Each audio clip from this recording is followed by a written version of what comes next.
आज शेतकरी दिवस आहे। सर्वप्रथम मी पूर्ण राज्याच्या शेतकऱ्यांसहित देशाच्या शेतकऱ्यांना या दिवसाच्या शुभेच्छा देतो। आणि हे जे झालेलं जे भाजप महायुतीचं जे सरकार आहे, केंद्रातलं नरेंद्र मोदीचं सरकार झालेलं आहे, या सरकारची वास्तविकता आज आपल्याला पुढे आलेली आहे। यांचे आमदार असतील, यांचे कृषी मंत्री असतील, ते शेतकऱ्याला भिकारी समजतात। शेतकऱ्यांच्या बायकोचे कपडे हे घेऊन देतात, चड्डी बन्यानापासून तर चप्पलपासून हे घेऊन देतात। म्हणजे 2014च्या पहिले हा लोणीकर हा उघडाच फिरत होता, फक्त 2 बायका होतात त्याला। अशा पद्धतीचं आता चित्र दिसते आम्हाला। आणि जो शेतकऱ्यांच्या बद्दल बोलेल त्याला निलंबित करायचं सभागृहातून, आणि जे शेतकऱ्याच्या विरोधात बोलतात, शेतकऱ्यांची चेष्टा करतात, त्यांना सन्मानानं वागवतात, अशा पद्धतीचे हे सरकार आहे। भाजप हे शेतकरी विरोधी आहे। आज महाराष्ट्रामध्ये अवकाळी पावसामुळे शेतकरी उद्ध्वस्त झालेला आहे। पिकं नाहीशी झालेली आहे। शेतीचा हंगामाला शेतकऱ्यांजवळ पैसे नाहीत।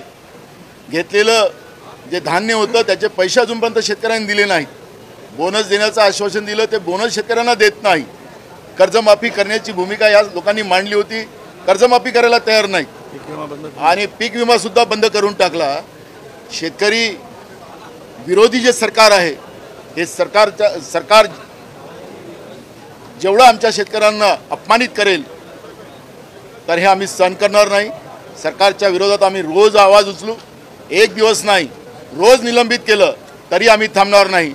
उद्या पुन्हा आम्ही शेतकऱ्यांचे प्रश्न मांडू, जिथपर्यंत लोणीकर आणि राज्याचे कृषी मंत्री यांच्यावर कारवाई होत नाही आणि राज्याच्या मुख्यमंत्र्यांनी शेतकऱ्यांची माफी मागितल्याशिवाय आम्ही लोक आता शांत बसणार नाही। शेतकऱ्यांचा अपमान आम्ही अजिबात सहन करणार नाही, या पद्धतीची आमची भूमिका आहे।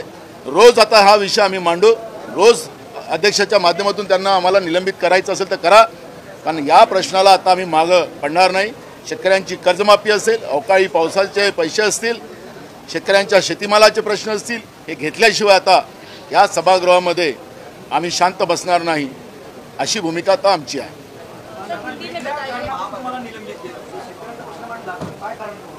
बघा, कारण काही लावू शकतात हे सरकार। या सरकारमध्ये थोडी दमक असती तर या सरकारने मुख्यमंत्र्यांनी उपमुख्यमंत्र्यांनी त्या ठिकाणी पुढाकार घेतला असता, आणि लोणीकरनी आणि राज्याच्या कृषी मंत्र्यांनी ज्या पद्धतीनं शेतकऱ्यांचा सातत्यानं अपमान केला त्या पद्धतीची भूमिका मांडली असती, त्यांनी चूक मान्य केली असती, त्यांच्यावर कारवाई केली असती आणि राज्याच्या शेतकऱ्यांची माफी मागितली असती।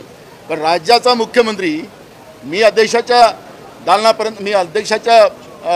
आसनापर्यंत पोहोचलो, ते मी अपमान केला अध्यक्षाला मी धमकवलं, अशा पद्धतीचं त्यांनी रेकॉर्डवर आणलं। मी पण विधानसभा अध्यक्ष राहिलो, मलाही नियम माहिती आहेत, पण अध्यक्ष ज्यावेळेस जनतेच्या प्रश्नाकडे दुर्लक्ष करते, विरोधकांचा आवाज दाबतो, त्यावेळेस विरोधकांना ही भूमिका घ्यावं लागते।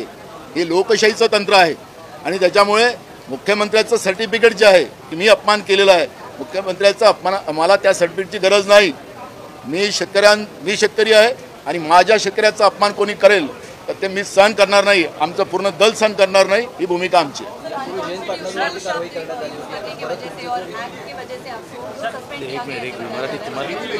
मराठी संपू द्या, मराठी संपू द्या। असं आहे एक मिनिट, मुख्यमंत्र्यांनी असं आहे की डायसवरती म्हणजे अध्यक्षांपर्यंत पोहोचण्याचा काय विधान भवनातला पहिला प्रकार आहे का? आत्ताचे जे सत्ताधारी आहेत ते विरोधी पक्ष असताना विधिमंडळाच्या म्हणजे विधानसभेच्या अध्यक्षाच्या आसनापर्यंत जाऊन किती धिंगाणा घालायचे? नाना तर फार लांब होते, नाना अध्यक्षांपासून फार लांब होते, आणि ते एकटेच होते। आम्ही तर अख्खी झुंड अध्यक्षांना घेरलेली बघितली, अख्खी झुंड, म्हणजे आत्ताचे सत्ताधारी विरोधी पक्षात असताना। त्यामुळे आकसाने आपल्या अंगावर हे सगळं प्रकरण येत आहे असं म्हणून सत्ताधारी प्लॅन करून नानाला बाहेर घालवणार असतील तर ते आम्हाला मान्य नाही। हा कुठलाही लोकशाही संकेत न पाळता लोकशाहीचे सगळे संकेत पायदळी उडवले जात आहेत, हे करणं हे लोकशाहीला न शोभणार होतं, त्यांचा अधिकार आहे। लोकशाहीने त्यांना दिलेला हा अधिकार आहे। आतमध्ये आंदोलन करण्याचे वेगवेगळे प्रकार आहेत, आणि त्या प्रकारातनं जर नानांनी पाऊल उचललं असेल तर आम्ही सगळे त्याचं समर्थन करतो।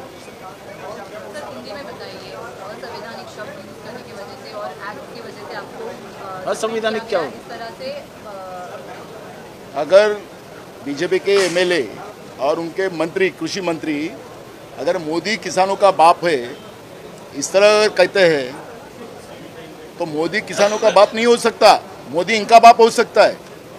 तो जिस तरह से अपमानित किसानों को किया जा रहा है, क्या सत्ता में ये लोग इसके लिए आए? किसानों को अपमानित करने के लिए, किसानों को आत्महत्या करवाने के लिए आए?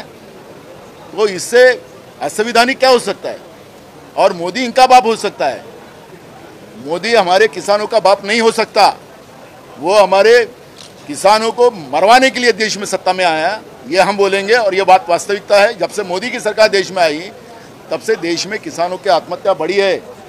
उनकी इनकम दुगनी करने वाले थे, अब तो फर्टिलाइजर के दाम बढ़ा दिए, बीज के दाम बढ़ा दिए और फसल के दाम कम कर दिए।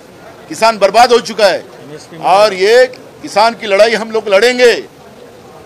किसान को इस तरह बर्बाद होने नहीं देंगे। उनके लिए अगर उनका सर्टिफिकेट नहीं चाहिए हमको, फडणवीस का सर्टिफिकेट नहीं चाहिए, क्योंकि वो किसान विरोधी है।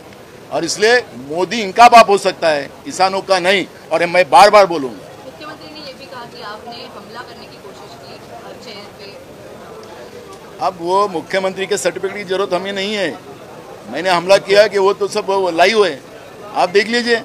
मैं उनको कह रहा था, अध्यक्ष जी को, कि किसानों की माफ़ी मांगने लगा ही इनको, और वो जो लोगों ने बोला है उनके ऊपर कार्रवाई करने की बात कर रहा था।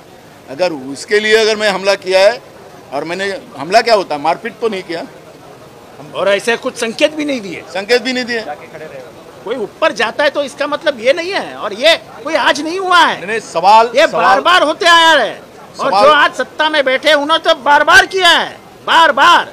सवाल यही है कि क्या किसानों को न्याय दिलाने के लिए किसानों का आह्वान जो किया है उस बारे में अगर रूलिंग पार्टी का एक्स मिनिस्टर और एमएलए जिस तरह का भाषा का प्रयोग किया, उसका जवाब सरकार से हम लोग चाहते हैं। नाना भाऊ ने मांग की, तो क्या इसमें सरकार को क्या गलत लगा?